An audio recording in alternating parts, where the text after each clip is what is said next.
Hello and welcome back to video number 2 of my historical playthrough mega series playing as the modern day nation of Turkey, starting off in Crusader Kings 3 to show the origins of the Seljuk Empire.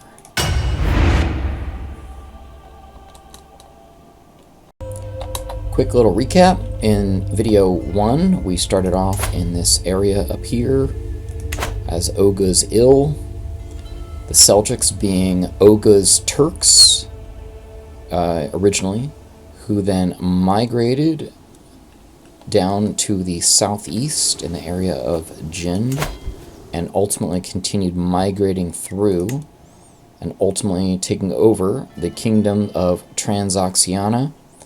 So this is us, and we converted to Islam as the Seljuk Turks did convert to Islam under their founder, Seljuk. This is one of his, is it one of his sons? Or do I have a... Oh yeah, I remember, like, I wasn't able to name him Seljuk properly, so I've got, I'm pretty sure, a dead brother here. Here we go, yeah. So that's the first... Well, that's not historically accurate. Also, he's Manichaean and not Muslim, which is not historically accurate. So anyway, I'm kind of stepping in as the placeholder for Seljuk, with sons Mikhail, Arslan, and Musa Yapgu. Those are real names. I kind of geeked out to name my kids that. And so we are going to continue on with the origin story of the Seljuks.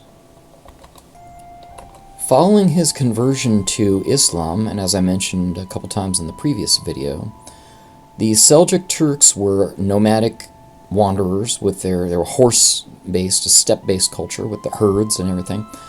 And so rather than just conquering these areas straight out, as I have done, and I'll re-explain that, they served the leaders at the time and were always looking for pasturage and place for their herds to thrive, and winter pastures and summer pastures.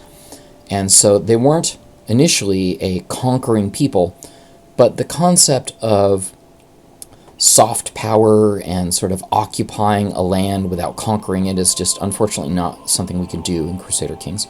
So in order to show that my people exist in these lands, and I do believe that Paradox is looking to add some dynamics for nomads later on, which would be kind of fun. But anyway, in order to show that those people existed in these areas, I unfortunately have to conquer them. So while conquering did indeed occur, it didn't occur at this time, at 985 AD. And instead, what was occurring was a continual sort of back and forth movement between these areas of Transoxiana and Khorasan. So as time wore on and the Seljuks got more powerful, and more specifically these nations in this area kind of broke down, they took over. So we're going to set as this video's goal 2 goals. I'm going to take over these kingdoms, Khorasan, Persia, and Makran. And also, we're going to try to form a hybrid culture. And I think we could do that. Okay. Specifically, a hybrid of the Oghuz and Persian culture, which is how things really went. The Seljuks, when they invaded this area, relied on the existing administrative mechanisms to just sort of keep running the place. It's kind of like, hey, we're the rulers, but you guys just kind of keep running the place. So we're going to simulate that by trying to form a hybrid Oghuz Persian culture. And of course there's some mechanics that we need to do that. So that's really going to be the end of this video. Whereas the rest of this video is going to be me conquering these 3 areas, and just taking a few breaks every once in a while to introduce some historical tidbits as I do various activities and think you might be interested. On we go. So here's one of those little tidbits. I just chose a wife from amongst a different Muslim sect And the Seljuks were really seen in the land as outsiders, and they really did not want to be seen as outsiders. So there was a lot of exchanging of marriages where daughters of the Caliph were married to Seljuk sultans, and Seljuk daughters were married off to other people that could sort of boost their standing. And it was a mutually beneficial relationship. The Seljuks obtained a form of religious legitimacy by sort of marrying into the family, and the religious leaders at the time got muscle. So they were like, don't mess with us, or, you know, my brother-in-law, the Seljuk, is going to come, you know, whoop you. So let's actually, I'm kind of curious to see if the Caliph himself has any, is he married yet? Oh, he's 12, okay. No, alright, but I've probably got a daughter or something like that. Here we go. 9-year-old daughter. Ooh, only 22. How come? Alright, it looks like with enough gifts and bribery that I can raise his opinion of me and we'll make it happen. So, we're now a defender of the Caliph. I don't know that I should have done that in the middle of the Iranian intermezzo, but we'll see. It looks like this thing's going to be coming to an end pretty quickly here anyway. Here we are with a look at our royal court in 990 AD, and I learned something. This scene doesn't necessarily show it. However, your physical proximity, how close you were to the sultan or to a ruler or whatever, was actually a measure of your place.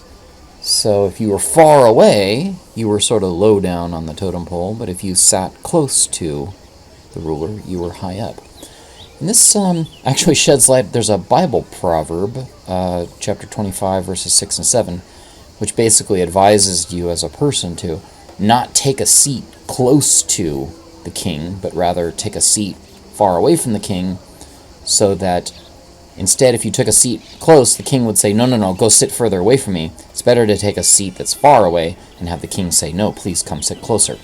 So that Bible proverb is kind of interesting in light of how the Seljuk and related courts would place people who are of importance closer to them than people of lesser importance.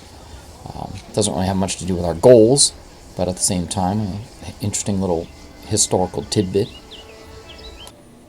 With the timing just right, 994 AD, I'm making a major advance into the Khorasan area to probably capture the entire kingdom of Khorasan. Right now, I spent my once-in-a-lifetime invasion to capture this entire area. So this is the kingdom of Khorasan. It just happens that this fairly weak emir of a Tahirid emir occupies, you can see, this huge area, right? And so I'm interested in the Khorasan area, the Persia area, and you know what? I may just defer on this one, because one of the things I want to do is create the empire kind of as quickly as possible, so that I don't have to keep losing all these kingdoms on succession. And one of the things that the Seljuks were known for is, after they entered the Khorasan area, they migrated west and became known as Iraqiya, like Iraq or Iraq. And so this area of Iraq, I think now is called Mesopotamia. So previously I had said I want the goal of this video to be occupying the Khorasan, Persia, and Makran areas. I'm going to amend that to Khorasan, Persia, and Mesopotamia. And in addition to having the culture, the hybrid culture created, it would be awesome to create the empire. For example, I'm very close to being able to just create the empire. I'm going to put a little restriction on myself for historicity to not do it until I have those 3 areas. I know the next time my kingdom's all split up with Confederate partition, I'm going to be like, why didn't I create the empire? But it's going to be a little bit of a challenge. So I'm not going to create the empire until it can contain Khorasan, Persia, and Mesopotamia. But we are about to hit it here. This war should go pretty well for me. So we're going to take this and then head west, exactly like what happened. So 2 of Mikhail's sons, named Tugri and Chagri, I think, again, I'm so sorry with the terrible pronunciations. He's got one already, Chagri, and they were the ones that, I think it's Tugril.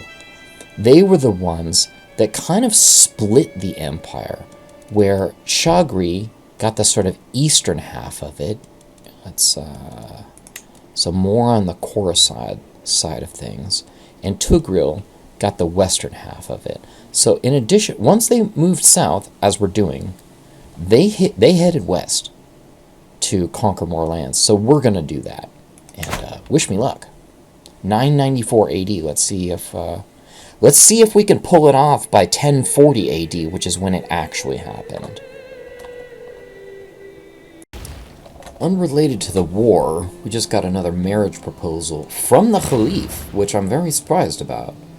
So we're going to go ahead and accept this. My cousin with his sister, or something like that, half-sister.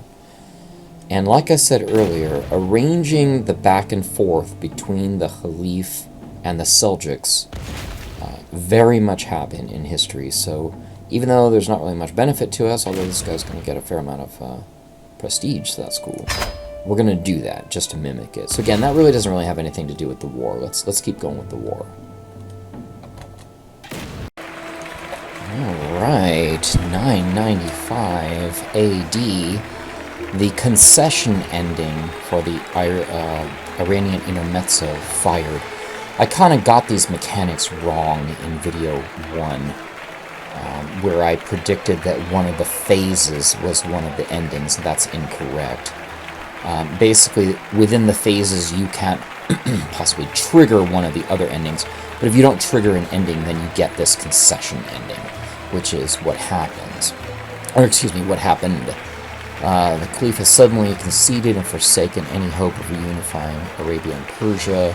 The East now belongs to new rulers who will continue to struggle against the steppe nomads, that's me, and each other, while the Caliph watches powerlessly from afar. Well, that's not really true. He can ally with me by marrying his daughters to my sons. It is clear that the fall of the Abbasids may provide many opportunities for a house like the Seljuks, bold enough to seize them, which is what is going to happen. So let's see what the map looks like.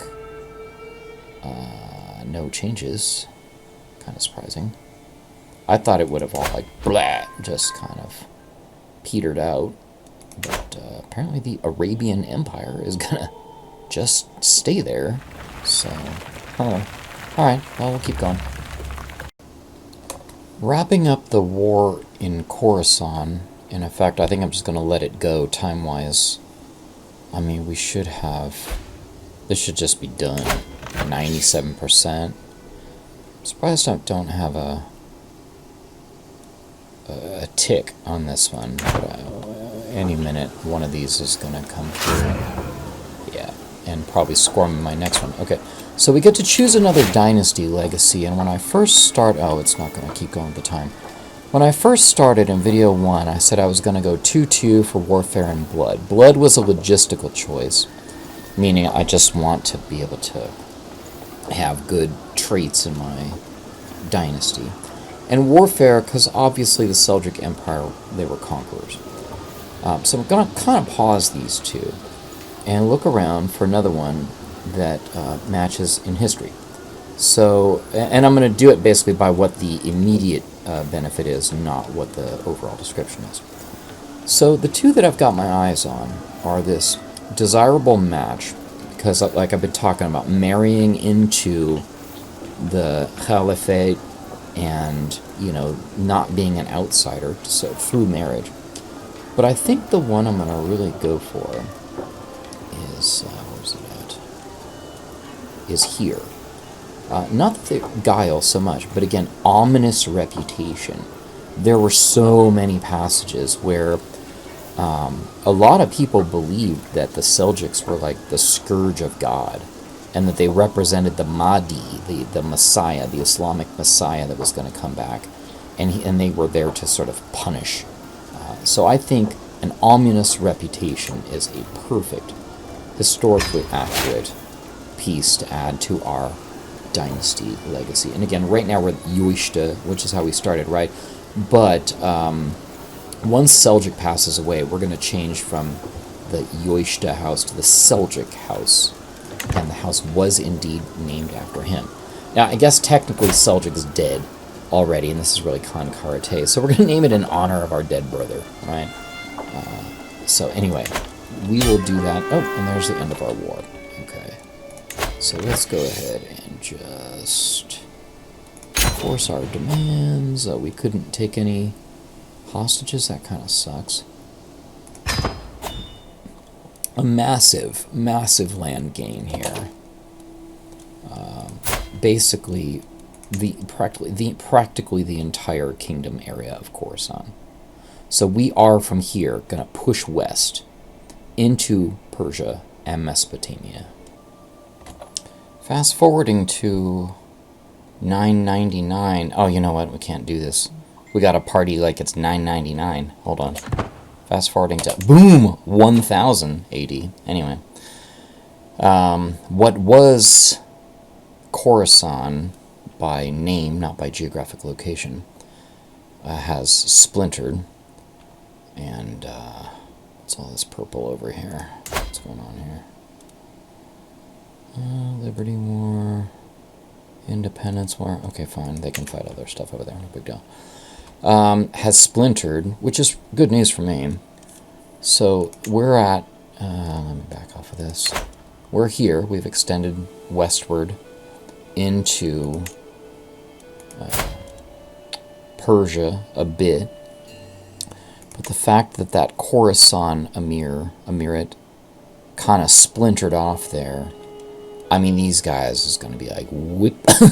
we're going to swoop in and show them the beloved mercy of the Seljuks. And Arabian Empire is still vast in terms of land and manpower. They're ginormous. I think this dude's been alive like forever, the good.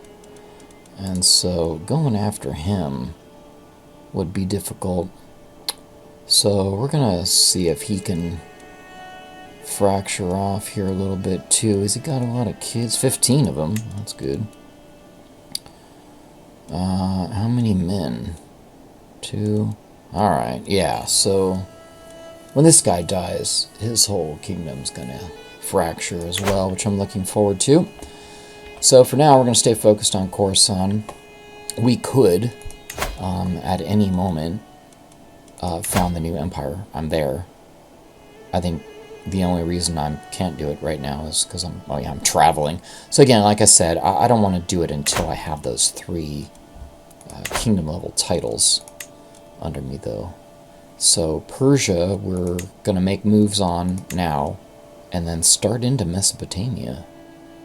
But we're going to need that. We're going to need him to vanish there.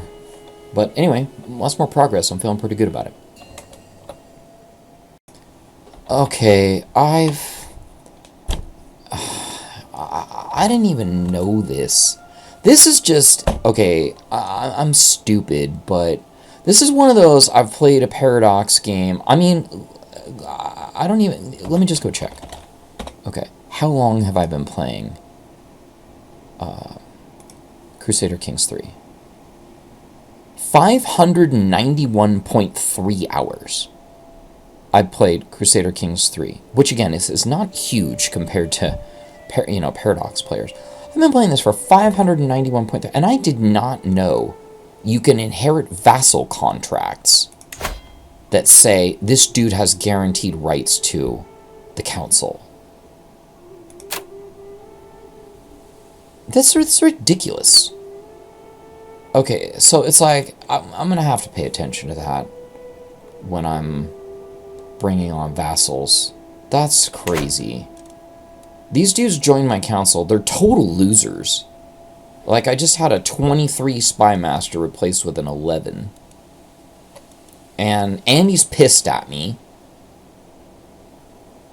And whatever. I think this guy needs to get murdered. Well, give me something to do while I'm waiting on the succession. Okay, and there it is. Death. 43 years. Not too bad. Leaving my son and heir, age 36. So funny. We were celebrating a grand wedding because he's getting married here. And I wonder what's going to happen with that. Oh, yeah, here's the wedding. With the death of the previous host. Yeah, let's get back to it. Let's just keep going. Anyway, so there's a lot to clean up at this point. I'm glad to have such a famous father. Are you humble? I guess he's humble. Okay. So anyway, with his death, this place is a mess at this point. So Transoxiana separated, Khorasan separated, little pockets of Ogazil here and there. We're going to have to take a little Transoxiana right there. It cracks me up. What's going on here? Why am I traveling to my own wedding? Okay, because I guess I live somewhere else or something? Alright, anyway, we'll figure this out. But we're going to put a little package of Khorasan up there. That cracks me up. We're going to put all this back together and then see. I'm gonna forsake the north as much as possible. Kemek, I don't even know why. You couldn't have this stuff. It's stupid. You're in the wrong place. Yeah. So anyway, we're gonna put all this back together and then try to get as close to 1040 AD as we can. Hopefully this guy will still be alive. And hopefully he'll have more than one kid. And then we're going to form the Empire. So, stay tuned. After much frustration, and I'll be honest, a couple of reloads, yes, I'm burdening it. We are finally restored as an entire land. So, after putting down 1,000,000 rebellions, we're going to throw a tournament. And I'm pretty excited to be pretty close to wrapping up with this segment. So let's take a look at a couple things. You know what? Let's just hit go on the old tournament and look at a couple things. So first of all, we're continuing to promote cultural acceptance between the Oghuz, Turks, and the Persian culture. So if we kind of click on that there, we can see we're up to 31%. We're going to be driving to 40% when we form our hybrid. I have no idea what those two mixtures are going to look like, but I'm kind of excited about it. So 32%, let's keep going. So that's one thing. We're gonna, once the tournament's over, I'm thinking about making a pilgrimage. Every good Muslim has to make Hajj, which is at least once in your life, to the best of your abilities, you're supposed to visit Mecca. And so we're gonna try to do that as we're gonna show you not controlled by Ashrarism. Oh, we're gonna try to do that. I'm not sure where Mecca is. Oh, there it is. Okay, so it's controlled by us. So we're going to do that. I'm probably going to do that before I invade Baghdad and create the empire. I'm really hoping nothing happens to this guy. 47 years old. We're getting kind of old, I guess. It's been a long time trying to get things spun back up again. I'd really love it if he just lived for a really long time. Let us finish our conquer. Form the empire. Again, I think we can still do, I keep saying that. We can do that at any time, I think. What are we missing? Well, we're just at a tournament right now, but I'm pretty sure when the tournament's over, it'll be like, you can found an empire. So, yeah, that's it. We're going to tourney, we're going to pilgrimage, we're going to conquer, and then we're going to empire, and hopefully sometime in the middle of that, we're going to make a hybrid culture. So I'll bring you back in for that one, and we'll talk about some of the historical precedents that will be involved in that cultural choice. I'm looking forward to it. Nobody die. Please don't murder me. Prior to our pilgrimage, we're going to begin our invasion of the Arabian Peninsula. So you can see this is as far as we push west so far. And right now, the Arabian Empire is fighting what looks like a couple of decently winning battles against a couple other people. So I need to... This area of Mesopotamia here is significantly owned by another ruler, one of the people that he's fighting against. Let's see. This one? No. Okay. It's, I think this fella here. Yeah. So if I declare on this guy and use my once a lifetime invasion of Mesopotamia, big piece of land here. Okay. Which I think I'm going to do. But I don't want to do that against this guy while he's fighting a losing battle against somebody else that I need to take land from. So the first thing I'm going to do as we push west, because again, we want to hold as much of this Mesopotamia area as we can. Now, we don't even hold all of Persia, but these I can kind of just clean up when I feel like it. I can punk on them pretty much anytime I want. We're back up to over 10,000 troops and decent men-at-arms. So what we're going to do is declare on the empire.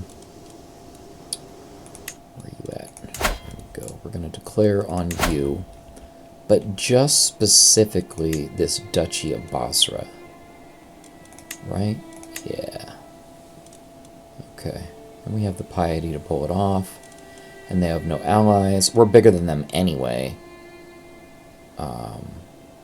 But they're also fighting on multiple fronts. So I could just basically, like, sit in here and wait it out. So, to war! To war! Let's raise them. And get on in there.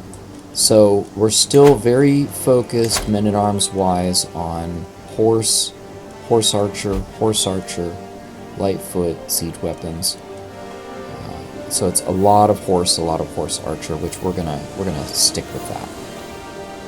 Probably for the whole game until we switch over to the Ottomans. And then we gotta study up. I gotta study up on what their military was like. I have no idea about it. And we're gonna start a sort of second sub-series within Crusader Kings on the Ottomans, but that's probably going to be like video number 4 or 5, so have a ways to go. Let's get the battle started. Uh-oh, homie looks like he wants to fight. Let's give it a go. Let's not get anything misreceived.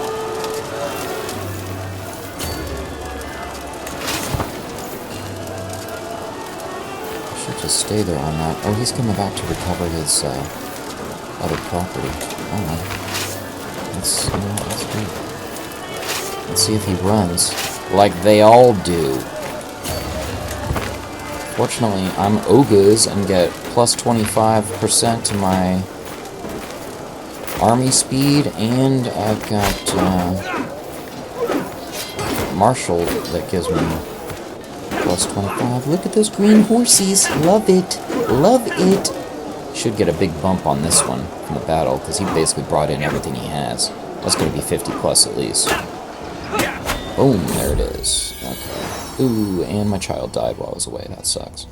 Alright, so, I absolutely love playing Seljuks, man, where it's like horse archers, even when the little icon's like, I don't know, maybe not. It's like, yeah, maybe so. So, anyway, just wanted to bring you on. I know I really don't show much of the action, and, you know, some people might be like, why don't you show more of the battles? So, there's a battle for you. Quick one. And I also gotta say, I love it. My dude, my general who can basically make siege events go in 12 days. And it's like, blah, blah, blah, blah, blah, blah, blah. So sieges go really quickly, which makes me very happy.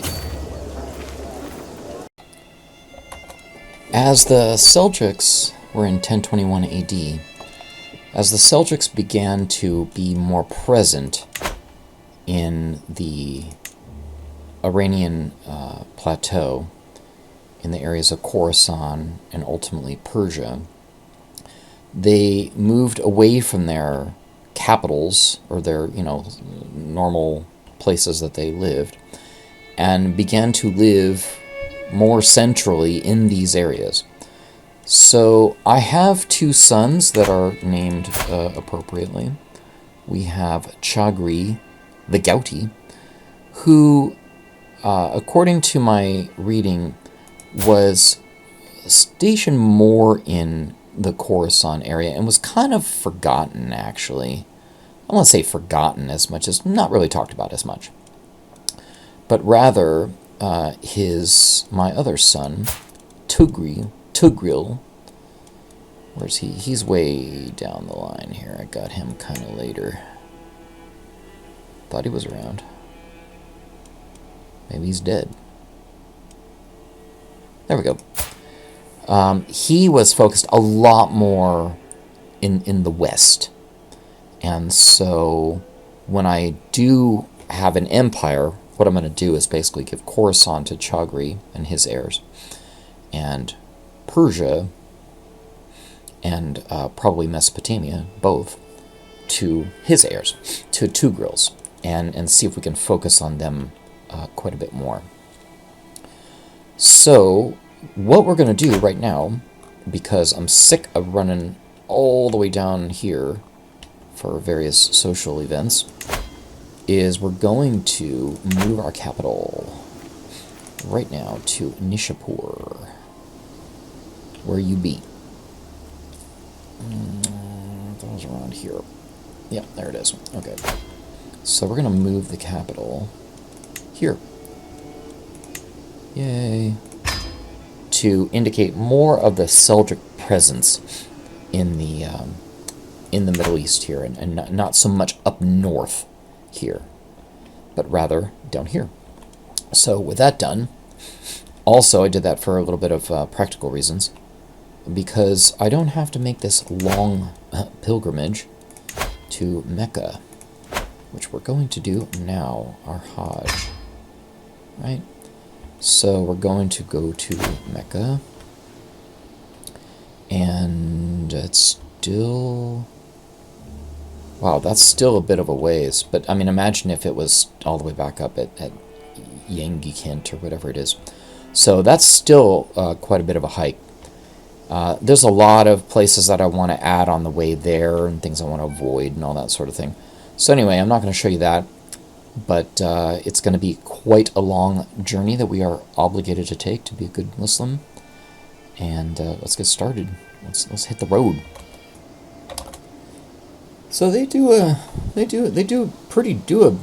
big deal about the Hajj and Mecca and all that kind of stuff. The graphics are beautiful, so it's kind of cool. We reached our one way, right?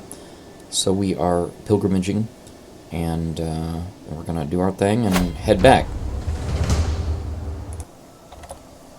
The year is 1027 AD, and I'm pleased to say that we have reached another goal, another milestone, and we're going to form our hybrid culture. Turco-Persian. I don't think the name for the culture of the Seljuks was given anything. It was really just them, mixing with the Iranian culture and ways. It's the research on this, and again, I'm not a scholar, so I welcome any corrections or comments or even laughter. But it's so thick. It's so, in depth. And so anyway, beacon of learning is incompatible with tradition warrior culture. What does that mean?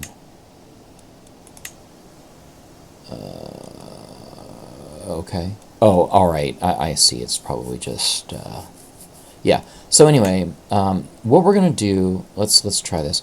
We're gonna try to keep our bellicose, our warlike. We're gonna move to Iranian language because they did. The courts, the Seljuk courts, really did speak a lot of Persian. Technically, was the language, I believe. And so we're going to switch some traditions out here. I already dumped Swords for Hire. Oh, I see. I tried to pre-plan this ahead of time. And it basically is like, you can't do Beacon of Learning and Warrior Culture. Well, that sucks. Okay, so we could, if we take off, we're going to get 9 innovations, which is crazy. So anyway, I do want Beacon of Learning and Enlightened Magnets because along with converting into Islam, Islam at this time and the cultures at this time placed a lot of emphasis on learning and poetry and collecting of books and knowledge, and they just collected books from all over the world, like just to have them, kind of. So I really want to keep my horse lords. And I really want to do Beacon of Learning and Enlightened Magnets. Irrigation experts, don't really know a whole lot about that. I didn't read much about that in terms of studying, so that really doesn't kind of jump off the pages at me. Horse lords, we do just need one more, and I can't do this. I really don't want to do Swords for Hire because part of this is that they settled down. So I'm going to skip that one. Futuwa can spar, martial education, do versus noble adoption. Let me just make sure I can do both of these if I wanted to. Okay, so it's really kind of a choice between these two, I think. Garden architects, maybe. But having given up a military, I'd really like to keep a military, frankly.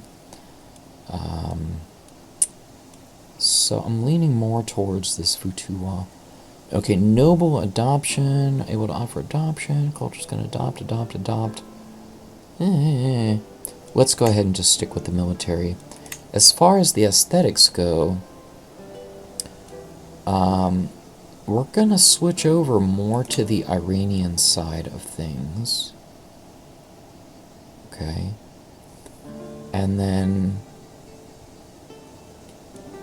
names, we'll go ahead and do both. Architecture, yes, let's go ahead and stick with the Iranian.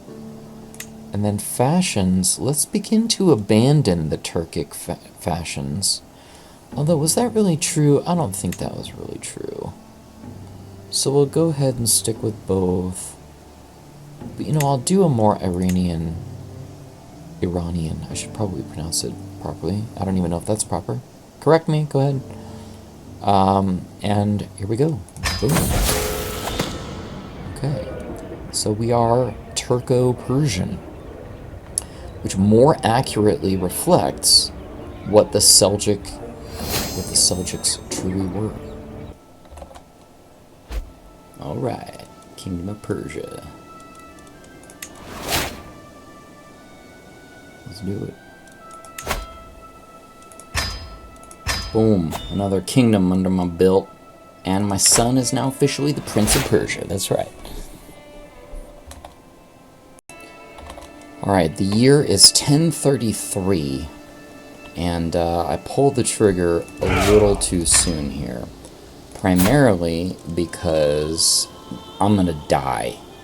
And I just cannot put up with this crap. Dangerous factions. Oh, that's not so bad. Anyway, I cannot put up with another split of Confederate partition. So, Baghdad was not officially taken by the Seljuks until the year 1055. And they didn't really become an empire until around the 1037-1040 time period. I've gone back and forth with the timeline, adhering, not adhering, done a few things, adhere.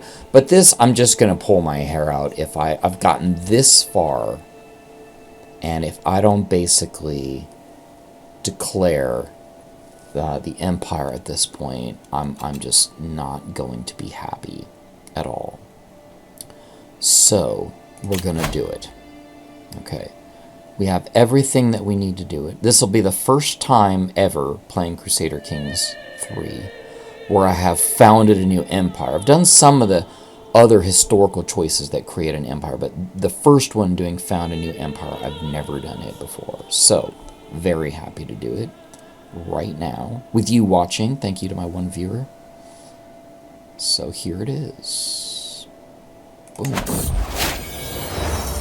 Alright. United the lands of Ogazil with those of Persia and Khorasan. All my vassals and imams have gathered together. Place the crown on my head and I declare my new empire. It should say Seljuk, because I thought I did that already. So very... yeah, House Seljuk. Please don't murder me. Okay. So this should convert. I've seen that happen before. I'm not sure. Maybe it's when we switch to a clan. That may be it. Can we even do that? I think we can. I just have to do tribal authority, and it only costs 200.